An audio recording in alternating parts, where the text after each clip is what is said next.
अब हम डिस्कस करेंगे comment and escape sequence character. ठीक है, मान लीजिए मेरा यहाँ पे कुछ कोड है, ठीक है, हेलो वर्ल्ड। अब इस कोड के बारे में मुझे बताना है यहाँ पे, जिससे कोई दूसरा डेवलपर इसके बारे में समझ ले। ठीक, मुझे बताना है दिस इज प्रिंट स्टेटमेंट, ये प्रिंट स्टेटमेंट है। ठीक है, अभी ये एरर दे रहा है। ठीक है, तो अब हम इसको कमेंट बना देंगे तो ये एरर नहीं देगा। ठीक, तो उसके लिए हम क्या करेंगे, यहाँ पे लगाएंगे हैज। ठीक है, देखिए एरर चली गई। अब मैं इसको एग्जीक्यूट करूंगा तो देखिए मुझे हेलो वर्ल्ड आ गया, लेकिन ये जो मैंने लाइन यहाँ पे दी है ये लाइन नहीं आई। इंटरप्रेटर क्या करता है, कमेंट्स को वो इंटरप्रेट नहीं करता है।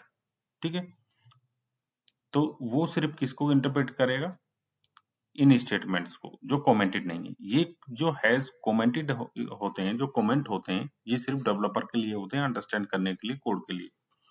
ठीक है, अब ये किसने ये मैसेज लिखा है ये भी दे सकते हैं कि इसका ऑथर कौन है। मान लीजिए टेक मेंटर हमारा यूट्यूब चैनल इसका ऑथर है। ठीक है, अब इसको कमेंट करना है। अब इसको कमेंट करना है तो देखिए सबसे पहले मुझे कर्सर शुरू में ले जाना पड़ेगा, फिर हैज करना पड़ेगा। इसका एक शॉर्टकट भी होता है VS कोड में, कंट्रोल फॉरवर्ड स्लैश। जैसे ही मैंने कंट्रोल फॉरवर्ड स्लैश किया तो देखिए ये हैज लग गया और ये कमेंट हो गया।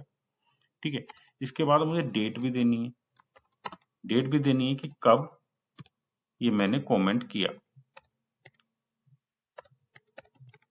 इस तरह से। फिर मैं कंट्रोल फॉरवर्ड स्लैश, ये कमेंट हो गया। तो ये हो गया मल्टी लाइन कमेंट।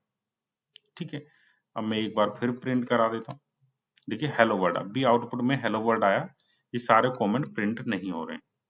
ये डेवलपर को समझने के लिए इंटरप्रेटर इनको इंटरप्रेट नहीं करता है।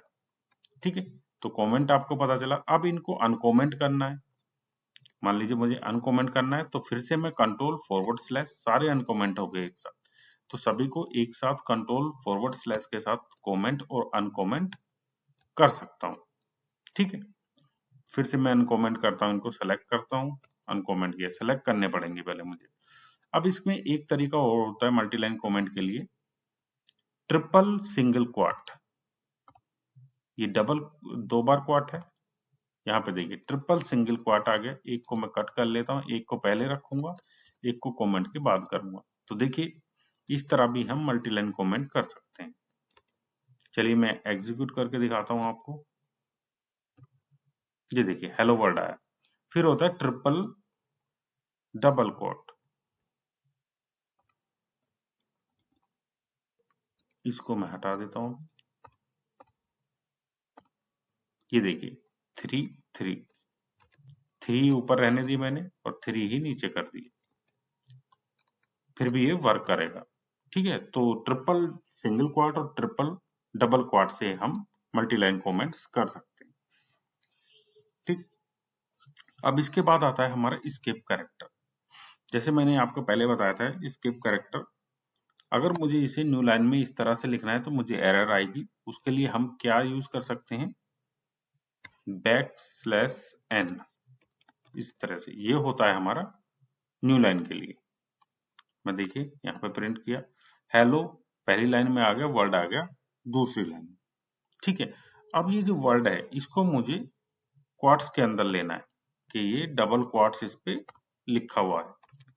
तो अब मैं इस तरह से करूंगा तो मुझे एरर आ जाएगी। देखिए एरर आ गई मुझे इस तरह से। तो इसके लिए मुझे क्या करना पड़ेगा, यहाँ पे होता है बैकस्लैश, डबल क्वाट से पहले बैकस्लैश लगा दूं। अब ये क्या करेगा, ये जो डबल क्वाट्स बैकस्लैश है इसको प्रिंट करेगा डबल क्वाट्स। देखिए देखिए हेलो और ये वर्ड में डबल कोट लग गया। ठीक है, इसी तरह से अगर मुझे सिंगल कोट लेना है, यहाँ पे मान लीजिए मुझे सिंगल कोट लेना है यहाँ पे, तो देखिए सिंगल कोट आ जाएगा, सिंगल कोट आ जाएगा। लेकिन डबल कोट के अंदर सिंगल कोट के लिए हमें ये बैकस्लैश लगाने की जरूरत नहीं है।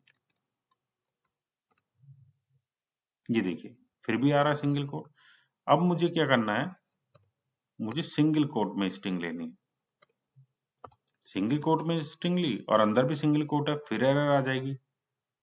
ठीक है, देखिए एरर आ गई फिर से, इनवैलिड सिंटैक्स, तो फिर से मुझे बैक स्लैश लेना पड़ेगा, सेम ऐसे ही जैसे डबल कोट्स में लिया था, तो फिर से वर्क करेगा। देखिए, ठीक है, और अगर मैं यहाँ पे डबल कोट्स लूं तो फिर भी ये वर्क करेगा, डबल कोट्स आ गया यहाँ पे। ठीक है, अब डबल सिंगल कोट के अंदर भी डबल कोट अगर हम लेते हैं तो उसमें भी बैक स्लैश की जरूरत नहीं होती, इस तरह से, फिर भी डबल कोट्स में। ठीक है, तो ये होता है एस्केप सीक्वेंस कैरेक्टर। और कमेंट्स किस तरह से हम सिंगल लाइन और मल्टीपल लाइन कमेंट्स कर सकते हैं पाइथन में। आई होप कॉन्सेप्ट आपको क्लियर हो गया होगा। Thank you.